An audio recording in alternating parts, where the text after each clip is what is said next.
Minu jaoks on õnn elada praeguses hetkes, siin ja praegu. No ma arvangi, et see õnne valem minu jaoks võib-olla tulenebki sellest, kui ma julgen olla mina ise.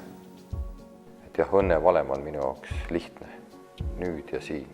Ehk vene keeles on see väga hästi öeldud sõnaga tšastje, ehk see tšast здесь.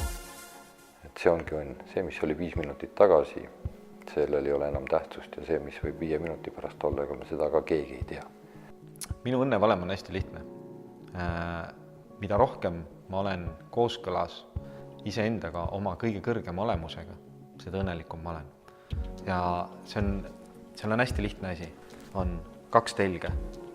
Üks telg on nii, nagu ma tunnen ja teine telg on nii, nagu ma elan. Ja mida lähemal need 2 telge üksteisel on, seda õnnelikum ma olen. Õnnevalem on minu jaoks kindlasti eneseareng. Õppimine iseennast kogema kõikvõimalikes erinevates situatsioonides, mida elu kingib. Ja need ei pruugi olla alati positiivsed. Ja õnn päris kindlasti on tunne. Ta ei ole mitte ükski asi. Ta ei ole mitte ükski väline tingimus. Mitte ükski inimene ei saa mind teha õnnelikuks. Mitte ükski töökoht ei saa mind teha õnnelikuks. Mitte ükski võimalus ei saa mind teha õnnelikuks. Mitte ükski omandus ei saa mind teha õnnelikuks. Õnnelik saab ainult olla.